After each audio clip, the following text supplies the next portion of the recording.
தேவையில்லாத இடத்துல கடனை வாங்கி நீங்களே மாட்டிக்கிற மாதிரியான சில விஷயங்களெல்லாம் அப்படியே செய்யக்கூடிய நிலைமைகள் இவருக்கு வரும். சஜி பேரெல்லாம் கொடுத்துட்டீங்க. ஜஃப்னா வந்து இவர் இல்லை, ஸ்ரீலங்கா. நான் இப்பொழுது படித்து கொண்டிருக்கிறேன் சிவில் இன்ஜினியரிங். இதற்கு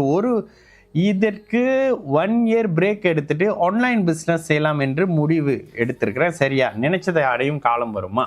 ஆன்லைன்னா புதன் எல்லாம் நல்லா இருந்தாருன்னா ஆன்லைன் பிஸ்னஸ் நல்லா வருங்க. மலேசியாலலாம் பார்த்தீங்கன்னா, மலேசியாவில் இல்லை எல்லா நாட்டிலையுமே இப்போ ஆன்லைன் பிஸ்னஸ் தானே பெருசாக போய்கிட்டு இருக்கு. 13/11/2002 8:25 PM ஜஃப்னா. கும்பராசி, சதய நட்சத்திரம், நல்ல அமைப்புகள் இருக்கிற ஜாதகம், லக்னாதிபதி 6ஆம் இடத்துல இருக்கக்கூடாது. ஓகேங்களா? அதே நேரத்தில் குரு வந்து 3/11ஆம் இடத்தை தொடர்பு கொண்டிருக்கிறது நல்ல ஒரு அமைப்பு தான். அதே நேரத்தில் உச்சனுடைய வீட்டில் யாரும் இல்லை, செவ்வாய் இங்கே. சரி, என்ன நடக்குது? சரி, இப்போ உங்களுக்கு சனி தசை தொடங்கியாச்சு. சனி தசையில் புதன் புக்தி.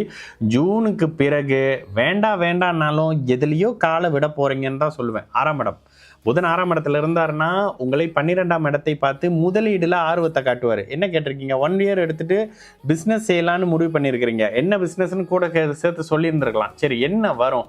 ஆமாம், ஒரே விஷயம், பிறந்த இடத்துலேருந்து தள்ளி இருக்கக்கூடிய ஜாதகம். ஓகேங்களா? கண்டிப்பாக பிறந்த இடத்துலேருந்து தள்ளி தான் இருக்க போகிறீங்க. இப்போ சனி தசை நடக்குது. சனி தசை சனி 2ஆம் இடத்தோட இருக்காரு, 8 பார்க்குறாரு. பிறந்த இடத்த தள்ளி கொண்டுட்டு போகிற விஷயத்தை செய்வார். ஆனால் 8 சனி பார்க்கறதால திரும்ப வந்துடுற நிலை இருக்கும். சனி செவ்வாய் 8 பார்க்கறதுனால கல்யாண அமைப்புகள் மட்டும் கொஞ்சம் நல்லா இல்லாத தன்மைன்ற மாதிரி இருக்கும். சனிக்கு சுபத்துவம் இருக்கா, கேதுவோட சேர்ந்து சூட்சுமோலோட தான் இருக்கிறாரு. சரி, இந்த அமைப்புகள் பார்க்குறப்போ ஆன்லைன் பிஸ்னஸ் செய்யலாமான்னு கேட்டிங்கன்னா, பிஸ்னஸ் செய்வீங்கன்னு தாங்க சொல்லுவேன். 2ஆம் அதிபதி இவராக இருக்காரு. 2ஆம் அதிபதி இந்த இடத்துல இருக்காரு, 6ஆம் இடத்துல இருக்காருன்றப்ப எதுலையாவது பணத்தை போட்டாகணும், எங்க இருந்தாவது பணம் வந்தாகணும்னு முயற்சிகள் பண்ணுவீங்க. சக்சஸ் ஆகுமான்னு கேட்டிங்கன்னா, சனிக்கு சஷ்டாஷ்டகமாக கேது இருக்கிறாரு. கேது வந்து செவ்வாயுடைய வீட்டில் இருக்காரு. புதன் தசை முடிஞ்சோடனே கேதுவில் எல்லாத்தையும் தூக்கி போட்டுட்டு வேலையை பார்க்க ஆரம்பிச்சிருவீங்க. புரியும்னு நினைக்கிறேன். சனி தசையில் புதன் புக்தி ஏதோ ஒரு காரணத்தினால முதலீடு செய்யணும் அப்படின்ற மாதிரியான அமைப்புகளில் வருவீங்க. ஓகேங்களா?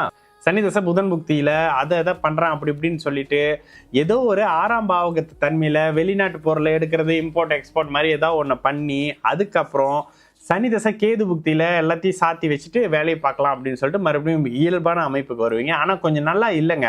புதன் புக்தியாவது பரவாயில்ல. சுக்கிரன் வந்து 6ஆம் இடத்து பலனை செய்வார். கொஞ்சம் கவனமாக இருங்க. சுக்கிரன் வந்து 30லேருந்து 33 2030லேருந்து 2033 டைம் அது. சரியா? உங்களுக்கு நல்ல வேலை சனி வந்து 6ஆம் இடத்துல மறைவாருனாலும் கூட தேவையில்லாத விரயங்கள், தேவையில்லாத இடத்துல கடனை வாங்கி நீங்களே மாட்டிக்கிற மாதிரியான சில விஷயங்களெல்லாம் அப்படியே செய்யக்கூடிய நிலைமைகள் இவருக்கு வரும். அதனால இப்போதைக்கு கவனமா இருங்க.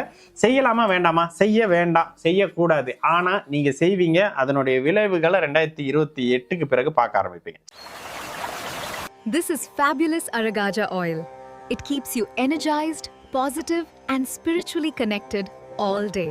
It creates a divine aura around you and brings a natural, attractive presence wherever you go. Anyone around you will feel calm, comfortable, and drawn to your positive energy. Use fabulous Aragaja oil in diffusers, during rituals, or apply it for a sacred and divine experience.